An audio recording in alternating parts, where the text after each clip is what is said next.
Hello, this is none other than Zibuse Kunene on the Monologue. It's a monologue on video, but guess what? It's a dialogue on the comment section. So, quick question. Tell me, how much does it cost just for you to click a like, to subscribe, and comment? Just to say hello. Maybe just to tell me what you think of this episode. And with that said, I want to share something. It's amazing how Romans 1:20 gets to be lived out, and we get to see it in many different facets of life. One of those is basically what it says is, paraphrased, is ever since the creation, the invisible attributes of God are clearly seen, being understood by the things that He created. And as human beings, we also are co-creators. And because we are co-creators, it means that things that we are also creating tend to also explain certain things about life. And so when you look at the concept of time, well, God gave us time, and we then just worked on it with however much that we had. And in our doing, we then created a clock. And in creating a clock, we could measure the time.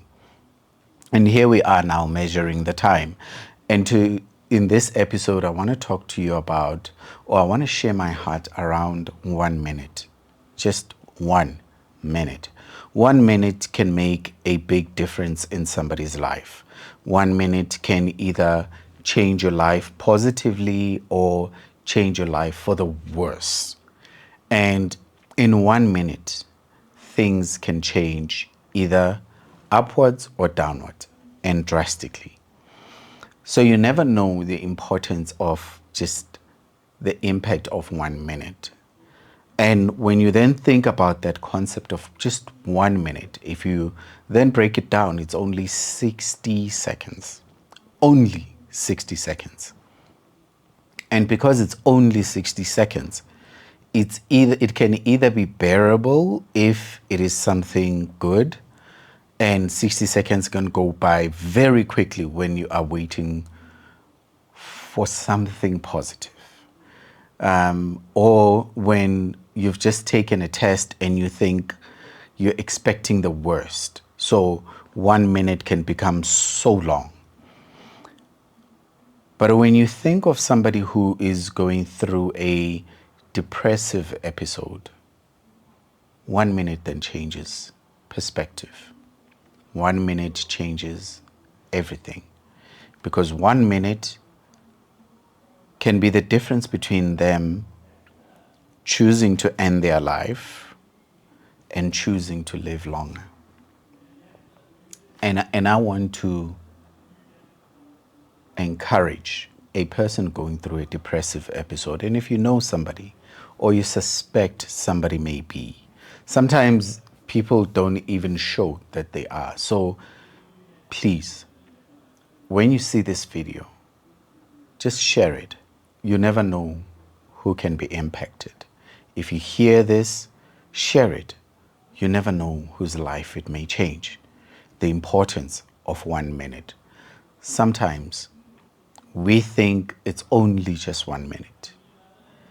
And if you think about it, when you are driving, just texting also, which is not supposed to happen, but if you're driving and you're texting, just you moving your head, tilting your head towards your phone and just looking away from the road can be seconds, and yet your life could end. Seconds, your life could end. You could make the biggest mistake of your life. So if you then think about what 1 minute can do, especially for somebody going through a depressive episode, if you are going through a depressive episode, I'm asking you for just 1 minute, and here's why. In 1 minute, you may decide to end it all. If you hadn't come across this video at this point in time, The next minute could have been over. Your decision could have been made a minute ago. And I'm asking you to just change it in the next minute. And I'm not making any promises. But all I'm saying is that hope that you've had for so long, that struggle that you've been going through, that thing that you can't articulate to somebody else, that thing that's in your head and you cannot share it with anyone else because nobody understands. It's okay. But here's where the 1 minute comes in. If you just think that in 1 minute, your hope may soon materialize. If you just hold on for just 1 minute, maybe things will get better. And if you get through just 1 minute, things may just get better. So why not just hold on for 1 minute? Because in the bigger scheme of things, if you were to think about, and if I were to ask you for just 2 minutes, 5 minutes, 1 hour, 1 day, that's too long. You still have to live through all of that. But if you think about just 1 minute, it's actually you just can even hold your breath for 1 minute. And if you can do that, and you see what happens in the next moment after that, and then if you could hold on, and already by now, you have been listening to me for longer than a minute. So if you can hold on for just that 1 minute, and then you just see what the next minute holds. And because you have made it through this minute, don't you think you can make it to the next? I don't know what the next minute holds, but I do believe that your hope is in the next minute. Things do change. Just think about this. Your cells multiply every second. As you are listening to this, as you're watching this, your cells are multiplying. And because they are multiplying, things are changing in your life. And because things are changing in your physiology, in your body, the change is so minute that you don't even see it. You don't even feel it. So right now, there is somebody out there who is praying for you. God has touched somebody right now to pray for you so that the devil does not get hold of you. So that this spirit that has come upon you does not overcome you.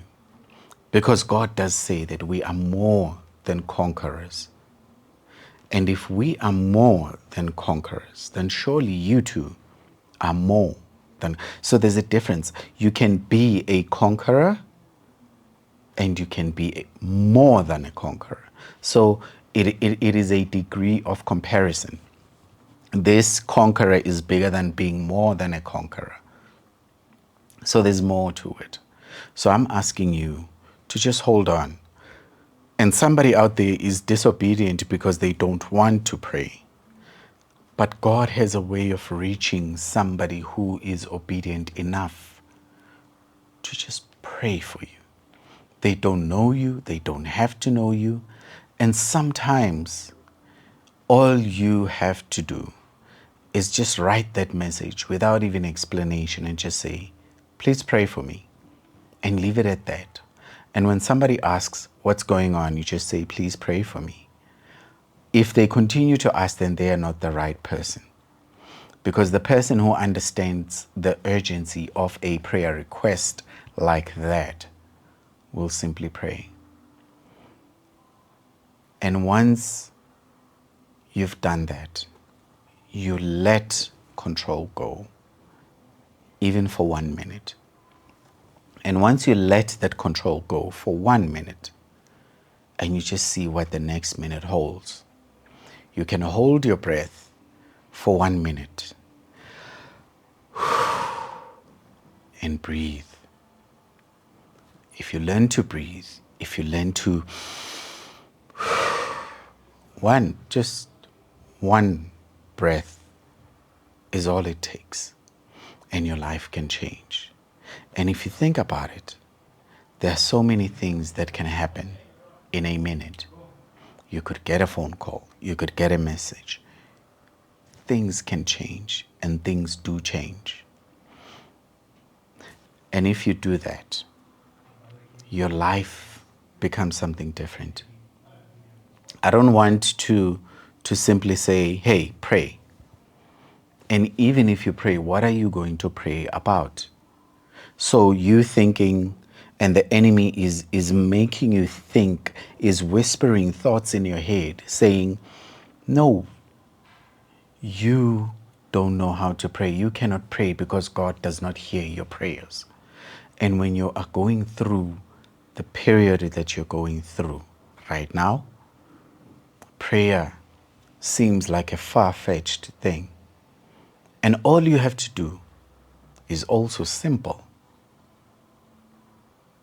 I need help. You don't even have to say, God, I need help. You don't even say, somebody help, amen, or it doesn't have to be long. All you have to do is just let it out. Lord, I need you. Lord, I need your help.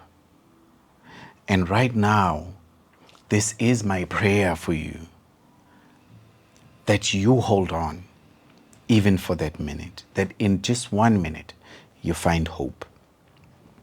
In that minute, because if you can just hold on, just that 1 minute, things can change. It's easy. You can end it. And it would seem that it's all over. It would seem that what you were trying to get away from, what you were trying to escape, is done.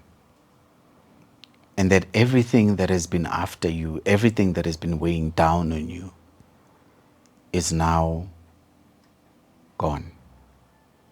The only difference is that your body stops experiencing it. But none of us knows what happens to the soul. But we know that the spirit returns to the Maker. And imagine you end it all now. And you stand before God and He says, let me show you what was just behind the corner that you were not aware of. Let me show you what I had prepared for you from the day that you were born until the day I appointed for your end. Because I know the plans that I have for you.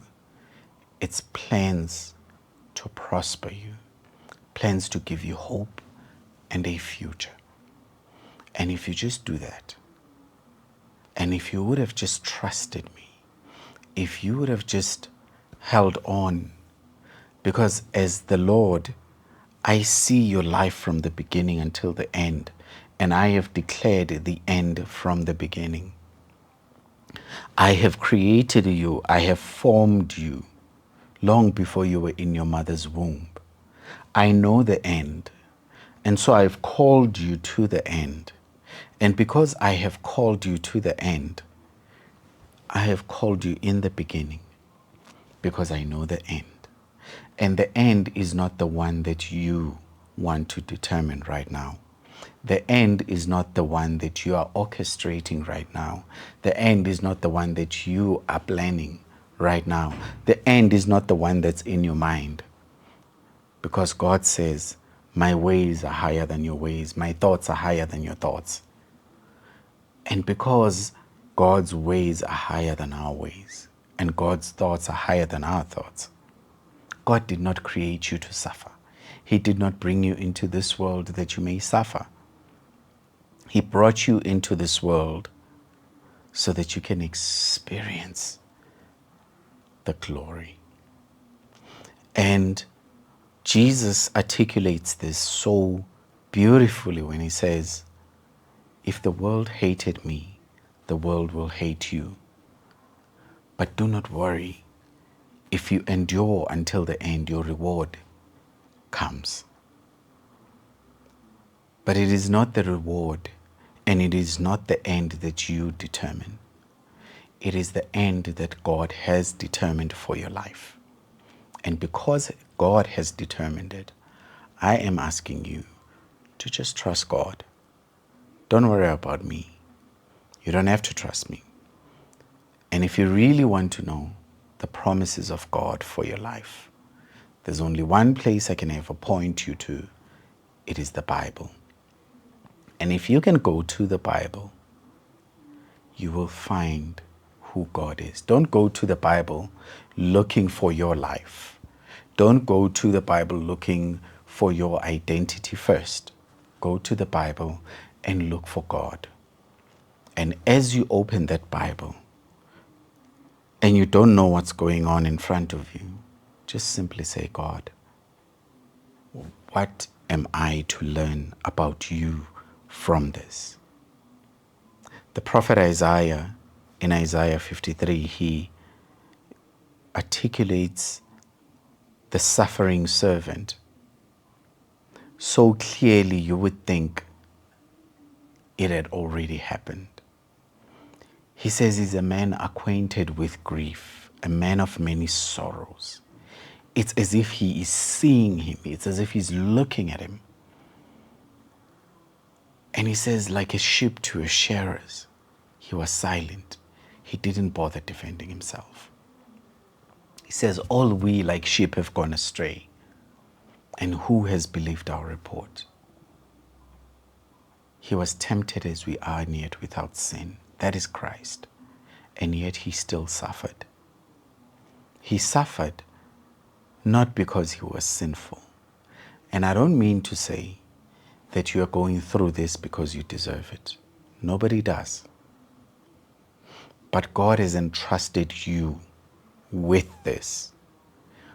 God has capacitated you to endure what you are going through right now.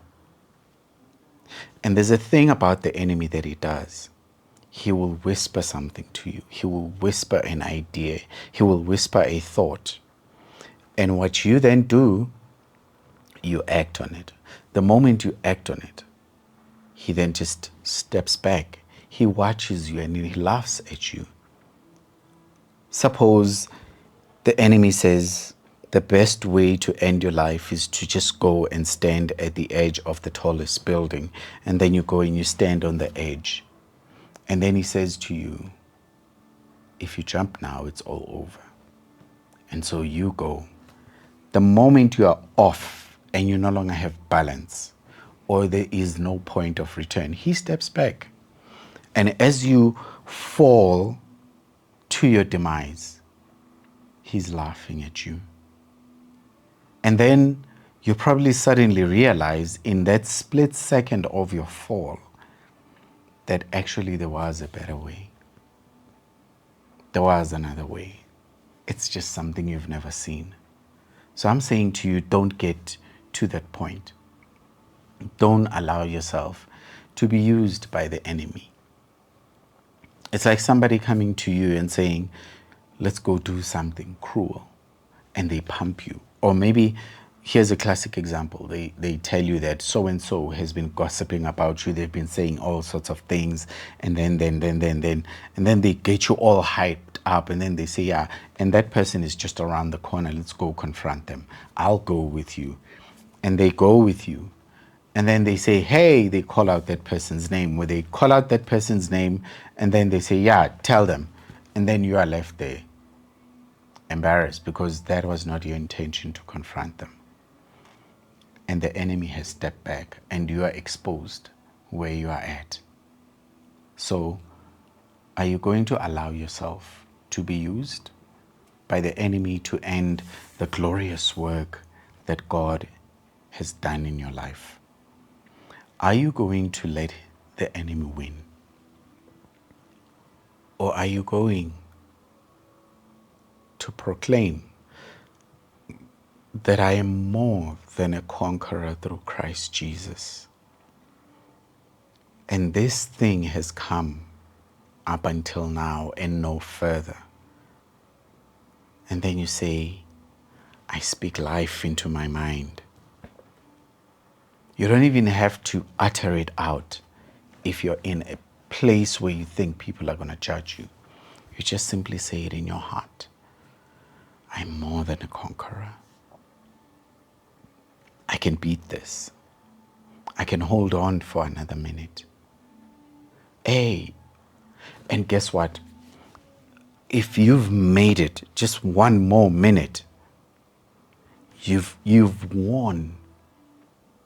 If you just make it to just the next minute, that's a win. You have become victorious.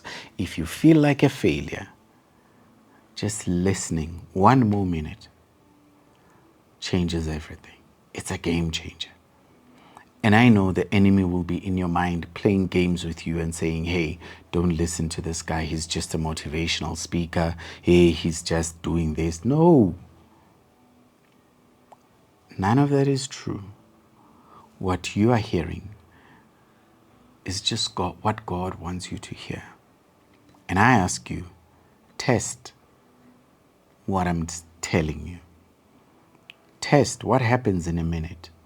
What happens if I hold on? Just one more minute. It doesn't have to be something great. It doesn't have to be something heroic. But it just needs to be subtle. They say a 1% change in the course of your navigation system changes everything. Just one. If you were going this way, imagine just if you start out this way, eventually, instead of going that way, the distance becomes bigger and bigger and bigger. It was just 1%. It was just 1 minute. It was just 1 second. But it made a big difference. So, what is it going to be? Are you going to give up in the next minute? No matter how doom and gloomy your life, yes, you may hold on and the battle may just get fierce even more after that. But what if you just hold on 1 more minute? Even in the midst of that battle. The blows may come even harder because I don't know what's going to happen in the next minute. Neither do you. But one thing is for sure. If you hold on just 1 more minute, so much more can change. My friend,